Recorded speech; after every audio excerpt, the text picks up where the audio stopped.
Any questions here? Because the rope touches box 1 at an angle, would like the corner of box 1 lift up or something? Like, does that affect? I have to give more information there. It is possible. It would depend, if the center of mass, well, the way I've drawn it here, probably, the way I've drawn it here, no. If the center of mass is truly the middle of the box, then we can consider the weight to be concentrated on the right side of that pivot point. Okay, So you got two things sort of fighting that. right. That would involve some rotational motion, which assume that we don't get to that for a few chapters. Then, Why did you put the rope under the box 1? why did I put it like this? Because I wanted to emphasize the fact that the tension is along the direction of the rope. So if it's in the middle, that. If it's parallel to the ramp, then my force is gonna be parallel to the ramp. But it's not parallel, it's at a strange angle right there because I wanted to recognize that the tension is not always pointing in that direction. The tension isn't the same along the lines of the rope. Would that not then mean we need to use subscripts for the force tension because it might be different? It's still an ideal rope, the value of the tension would still be the same.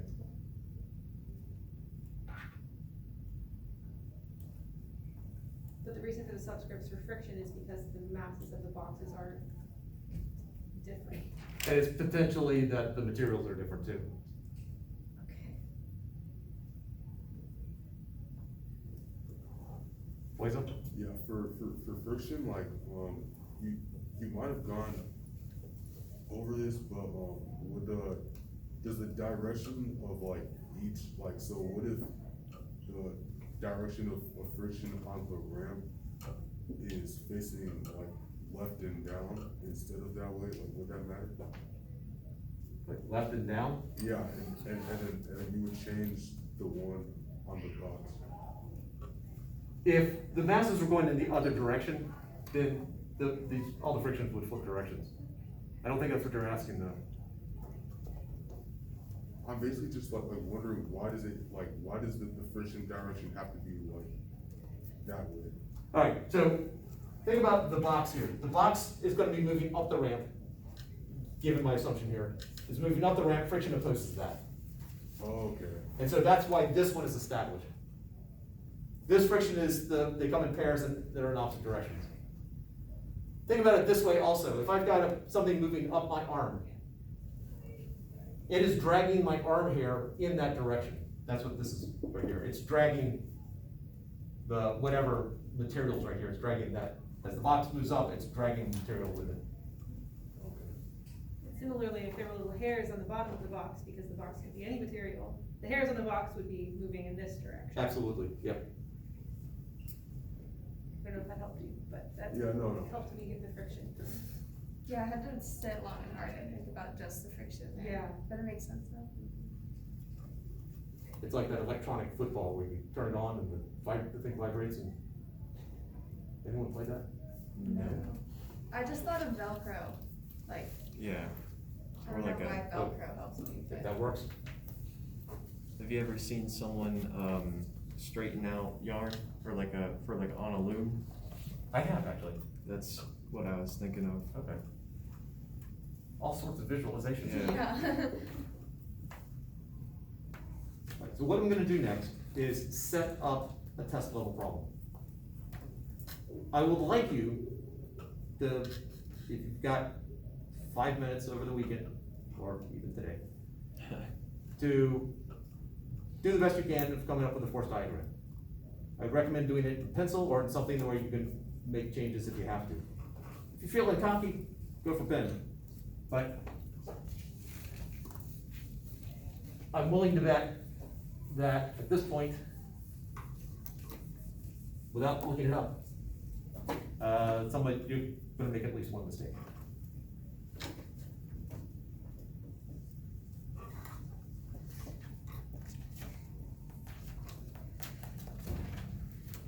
Now, I've been calling it dad pulling boy on sled for a long time. It's actually dad pulling sled with a boy on it, but I'm sticking with this. And also, feel free to change it from dad to mom, or boy to girl, or amorphous blob pulling smaller amorphous blob.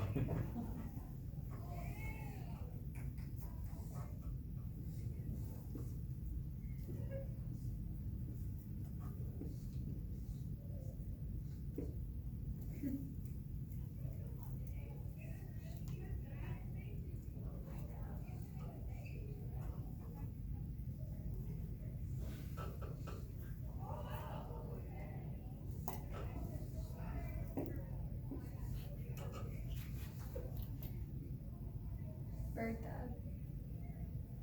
Holy crap. Okay, Minutes. Well, that makes more sense now. He's not having a good time. There we go. Oh, so cute. Is that a baby? Yeah, this kid is so Otherwise, tiny I'd be compared to his very, dad. yeah, I'm very afraid of the dad.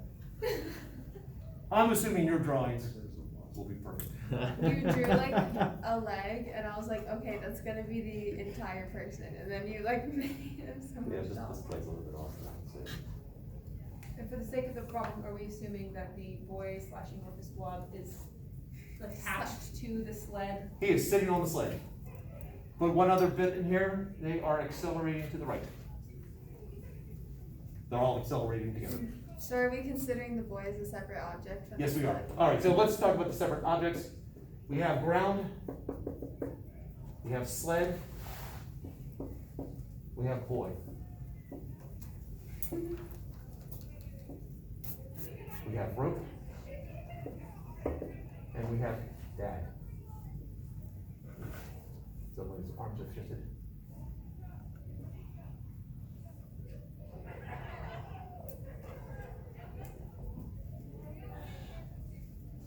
I know the detail here makes very little difference, and considering how good I am at the detail, even less difference, but. Only this foot, there's only 1 foot on the ground for the dad at that moment. I'm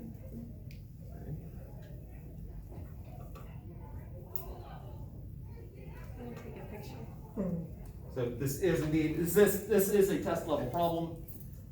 Typical for my test level problems is that there's still no other.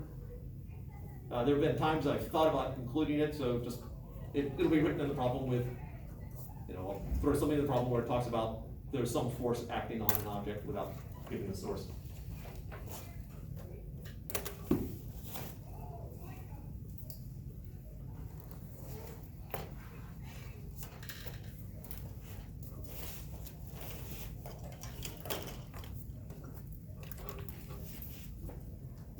There it is in all its glory. I will tell you, this is not going to be your test problem, just so you know. That's why I say test level problem, not the test problem. Are there any other forces we need to know about? Not at this point. Okay. So, actually, if you want an acronym for all the forces you could possibly run into.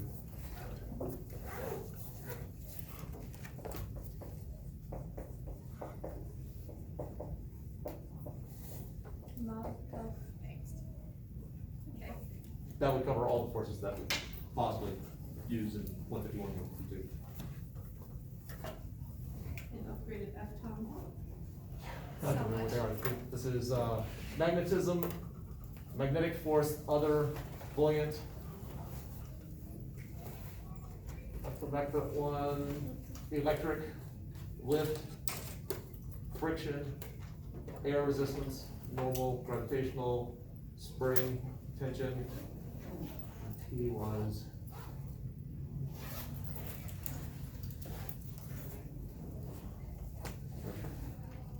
No, not force.